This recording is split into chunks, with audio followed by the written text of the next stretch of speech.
Sepi-sepi aja nggak ada orangnya nih. Kita ulang ya. Siarak Ramadan. Suaranya belum kedengeran sampai Monas. Sekali lagi. Siarak Ramadan. Sempurna. Itu lihat satu keluarga Depok dan sekitarnya. Iya. Luar biasa nih Ustadz. Sekarang udah bersama dua Ustadz di sini. Satu Ustadz, satu Syekh di sini. Ada Syekh Fikri di sini dan Ustadz Syahrul Gunawan. Sahrul Sah. Oh, Syahrul. Gunawan. Syahrul Sah. Ah. Tadi nih kan Ustadz bilang katanya. Bukan Ustadz nggak sah, ini Iya, sah, sah bener-bener gitu. Ustadz. Jadi ini kalau orang ijabah kabul sah ya. Ini tadi katanya Ustadz bilang katanya kalau berbuka pakai korma. Tadi aneh lihat Ustadz bukan nggak pakai korma. Nah, tadi nyuruh orang untuk bukan pakai korma katanya Ustadz. Nggak pakai korma. Bukan begitu Mas Untung. Bagaimana? Pinginnya sih pakai korma. Terus? Cari-cari, Terus? di meja kagak ada, Terus? di kursi kagak ada, Terus? di pojok kagak ada. Ya udah yang ada aja. Apaan tuh? Yang ada air. Ya, air. Air Nggak apa-apa. apaan? Air apa dulu? apaan? Air juga alhamdulillah. Lillah. Yang penting air putih. Nah ini jadi ingat saya sunnah Nabi kita Muhammad. Sallallahu Kalau alaihi buka itu sunnahnya pakai korma, Mas Ari. Oh begitu. Jadi korma tuh ganjil. Heeh. Kalau nggak 1, 3. Iya. Kalau nggak 3, Lima. 5. Kalau nggak 5, 7. Kalau nggak 7, 9. Makin lama makin banyak Ustadz. Asal jangan ditilep. Pernah kejadian. Oh gitu? Orang buka puasa bersama, Heeh. yang dimakan 1, yang ditilep 20. Ya ampun, Innalillahi dagangin lagi. Wa inna ilaihi rajiun. Tapi begini kata Nabi, kalau nggak ada korma, diawali dengan air putih. Oh gitu. Jangan kolak dulu. Kalau dengan yang manis itu sunnah bukan tuh? Sunnah. Sunnah. Tapi kalau ada korma kan korma dulu. Heeh. Kalau nggak ada korma, air putih dulu, baru yang manis-manis. Oh gitu. Nah Ustadz ada yang bilang nih, berbukalah dengan yang manis. Katanya nggak usah sama yang manis. Yang manis kadang-kadang nggak setia katanya. Kenapa? Itu bukan Allah. manusia Mas Oh, ini Untung. kemana nih? Ini makanan. Ma- Makanan. Makanan. Kalau gitu bagaimana sekarang kita akan dengar bagaimana tausiah dari duet Ustadz ini. Tentang puasa dan kebiasaan Rasulullah. Silakan Ustadz. Subhanallah. Sallu ala Nabi. Allahumma shalli wa barik alaih. Kita bicara tentang sebaik-baik manusia Nabi kita Muhammad Sallallahu alaihi wasallam. sallallahu alaihi wasallam.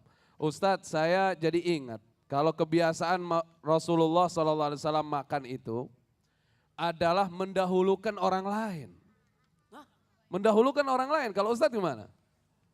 Kira-kira kalau makan di rumah nih, bini dulu apa Ustadz dulu? Tergantung situasi dong. Ya, situasi. Kalau memang udah keroncongan, Ah, ya mau nggak mau dong. Bini ngalah, anak ngalah. Bapaknya duluan. bapaknya dulu. Wak. Alhamdulillah. Kalau Rasulullah begini, dulu kan Rasulullah tinggalnya di rumah paman beliau. Nama pamannya siapa? Nama pamannya siapa? Abu Talib. Tinggal di rumahnya Abu Talib. Itu Rasulullah masih kecil, Rasulullah nggak pernah bermain seperti anak-anak yang lain. Jadi kalau diajak bermain, kata Rasulullah, aku diutus bukan untuk bermain. Jadi Rasulullah seringnya di dalam rumah. Nah, di rumah Abu Talib itu keluarganya banyak, sering disediakan makanan. Itu kalau makanan sudah disediakan, yang ada di dalam rumah kan Rasulullah. Anak-anaknya Abu Talib banyak yang di luar. Tapi Rasul tidak pernah memakan makanan tersebut sebelum seluruh keluarga Abu Talib makan. Subhanallah. Berarti Nabi mementingkan orang lain ketimbang dirinya Mementingkan orang lain karena bagi Rasulullah memakan pahala itu lebih penting dibanding hanya memakan makanan tapi tidak peduli dengan orang lain. Sampai akhirnya Ustadz seringnya Rasulullah itu kalau pas waktunya pengen makan, makanan udah habis. Iya salah. Makanan udah habis. Ya puasa.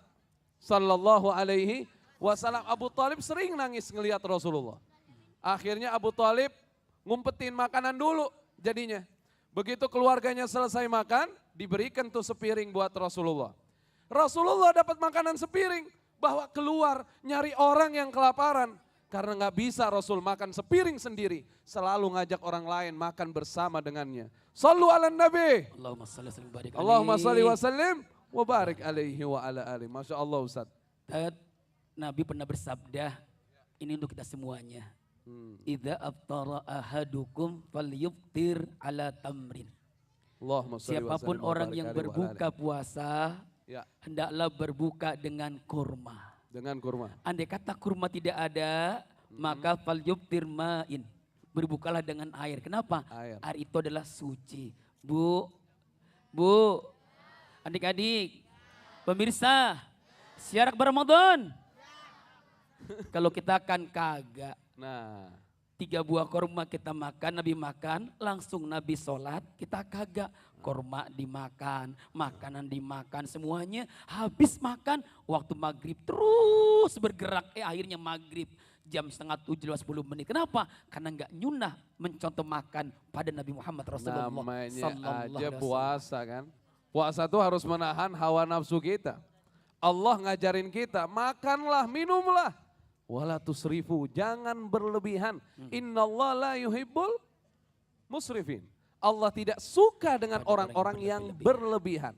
Nabi ngajarin kita berhenti sebelum kenyang. Wah, itu tuh ilmunya luar biasa. Gimana bisa berhenti sebelum kenyang? Jangan sampai kita makan dibarengi sama syaitan. Gimana syaitan bisa barengin makanan kita? Gara-garanya begini. Pernah di dalam hadis Nabi kita Muhammad Sallallahu Alaihi Wasallam. kurang semangat nih salawatnya. Nabi Muhammad Sallallahu Alaihi Wasallam. itu Rasulullah bersabda, berjumpa antara syaitan yang tinggal di tubuhnya orang beriman dengan syaitan yang tinggal di tubuhnya orang gak beriman. Nah, setan yang tinggal sama orang yang gak beriman kayak bagaimana? Yang tinggal sama orang beriman gimana tuh tadi? Kayak gimana? Tapi bukan saya. Tadi gak ada Mas Ari sih ya. Kalau ada Mas Ari, Pak, setan yang tinggal sama orang yang beriman, badannya kurus. setan yang tinggal sama orang yang beriman, badannya gemuk. Kenapa tuh tak? Ceritain aja mau dengerin. Iya ini mau diceritain ini. Udah. Nih dengerin, kalau setan yang tinggal di tubuhnya orang beriman, saya lanjutkan tadi Ustadz Sahrul Sah bilang, badannya kurus, ceking. Tapi kalau yang tinggal di tubuh orang gak beriman, gemuk. Hah, kok bisa? Itu tuh pertanyaannya kok bisa? Kenapa? Ada lanjutan. Lanjutin. Kalau setan yang tinggal di tubuh orang beriman, rambutnya mantep Ustadz, nyisirnya di tubuh orang gak beriman. Di tubuh orang gak beriman, setannya rambutnya mantep Ustadz. Kok bisa begitu? Iya.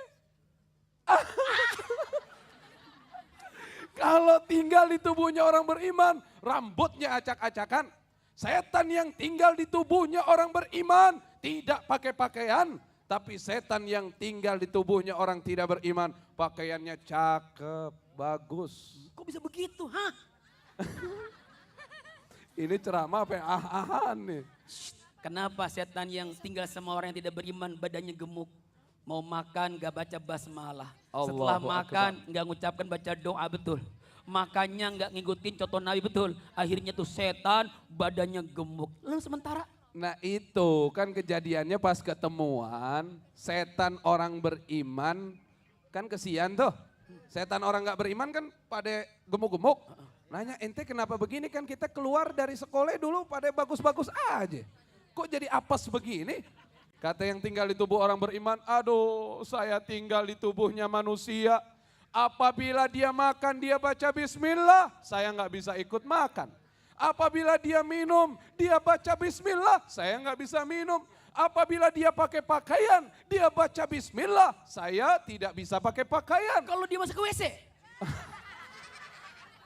Dia baca bismillah begitu masuk sehingga saya tidak bisa menggodanya. Allahu Akbar. Jadi kalau pengen setan keluar dari tubuh kita, makanlah dan minumlah dengan baca bismillahirrahmanirrahim.